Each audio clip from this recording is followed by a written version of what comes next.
Kalimera, or good morning. Sorry, my Greek is pretty weak, and so I have to hold the speech in English. And the speech is about weapons of mass intelligence to fight the bad bots.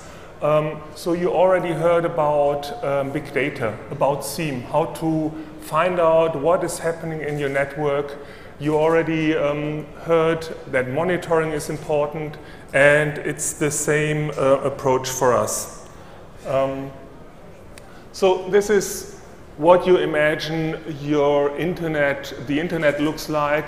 Your shop would be in the internet, and hopefully everybody from the internet connects to your server, buys your goods, and then the transaction is successful, and you have a lot of customers. That's the ideal world. In reality, it looks like this. So a lot of hackers coming into the network and trying to block access, trying to steal your data, whatever it is. So it's lots of attacks going on. How many attacks are going on? And then it would be nice to have something like this. So out in the internet, not on your server, but out in the internet, and protecting your services upfront, very close to the end user, and also close to the attacker. So what happened to us is in early 2014, so something like 2 years ago, we got a call, one of many calls, into our SOC.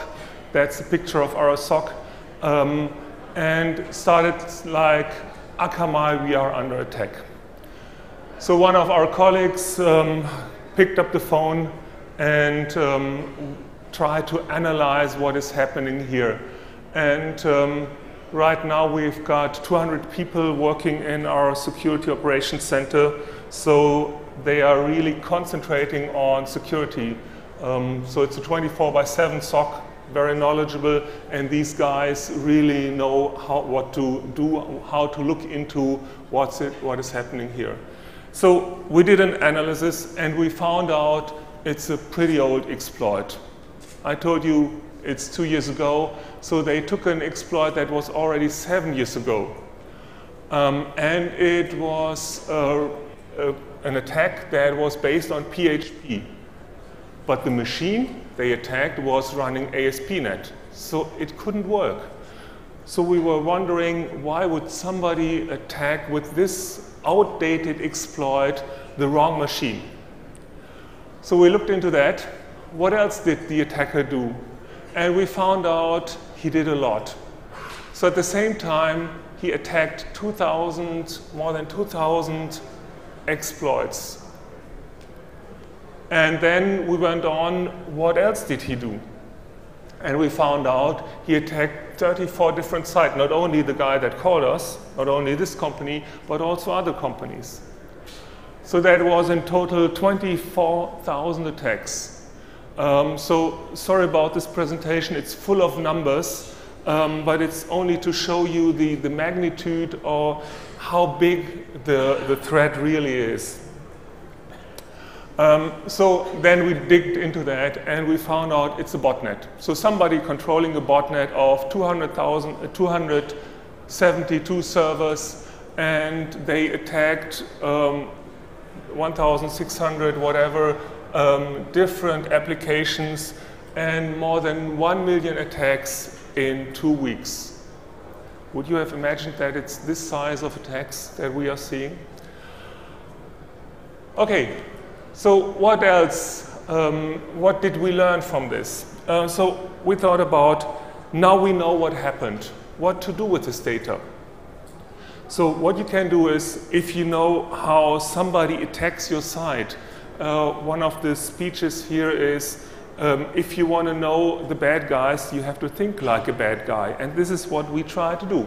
So if he attacks this site, then he will take this attack and will go to that site. And so what we try to do is take action on the malicious clients. If you think about the picture I showed in the beginning, there's a server, and traditionally web application firewalls try to block something going to the server. Now we're going to the clients. We are blocking the bad clients. And we try to integrate it with other intelligence systems. I have to talk a bit about the intelligent platform. So the Akamai intelligent platform, one short question. Whoever heard about Akamai before I jumped on the stage? 1, 2, yeah, okay, thank you. So it's what I see. It's a big network, and only something like 10% of the people ever heard about that. So what we did is in the late 90s, 1998, our founders came up with the idea, if you're having the internet and forwarding traffic from the client to the server, wouldn't it be useful to have a caching machine somewhere here so he directly connects here? And this is what we did. We rolled out so-called edge servers because they are on the edge of the internet. And now we are at, it's outdated, we are at something like 200,000 servers right now, steadily rising up. We are in close to 3,000 locations, again a number that's rising up. Lots of cities. By the way, this picture, the spinning globe, you can find it on our webpage, and you can click on it and find out where are our servers located. For example, I've looked that up in Frankfurt. It's something like 30 servers located in only this city. Numbers are always changing. The only number that will not change is we are on 7 continents, which includes Antarctica. So if you want to know how cold it is, go to Antarctica, join the South Pole expedition, and then you connect to the internet using our servers. So it's a pretty big network, but based on that, we can see 15 to 30% of all the web traffic, which gives us a lot of information. So we see 2 trillion hits per day. 780, well, you can read all the numbers.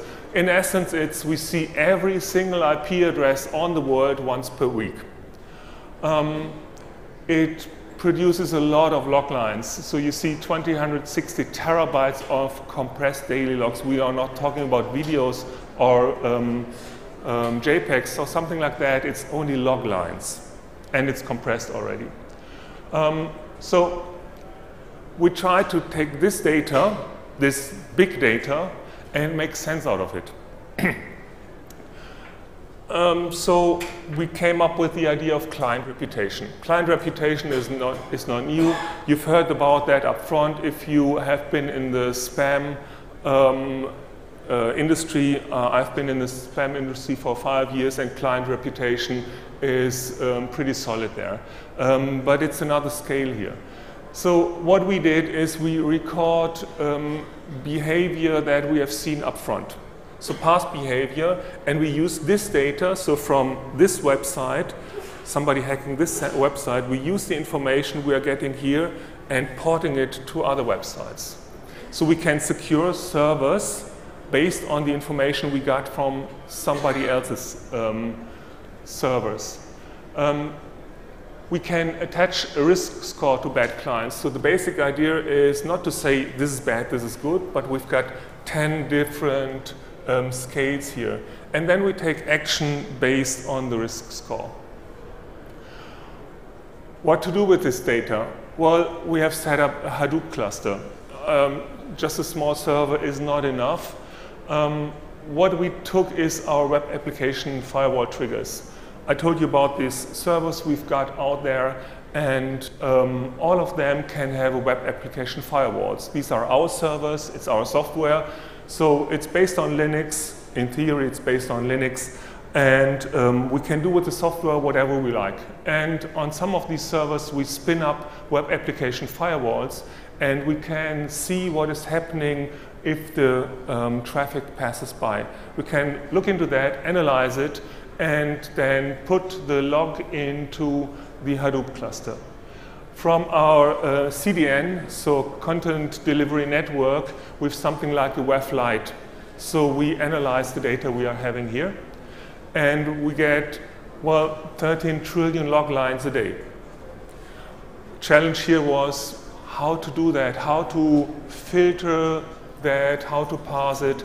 And what we did, we set up a new group inside our company. So we hired new people, data analysts, and so on, and they look into that. And they look on attack patterns, on client behavior.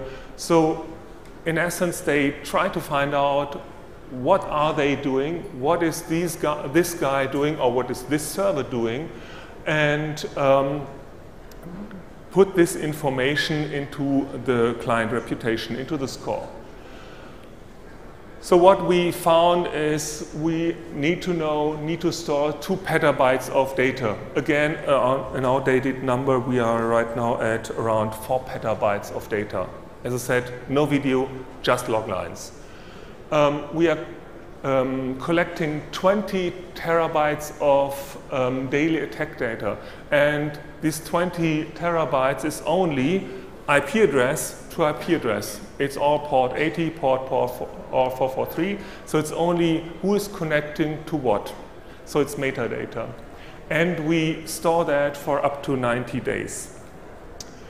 Based on that, we put up a category, put up a risk score, and then with the risk score, after a certain amount of time, it goes down, and if you do a lot of SQL injection, it goes up again, and up and up. So we put this information into our data stream.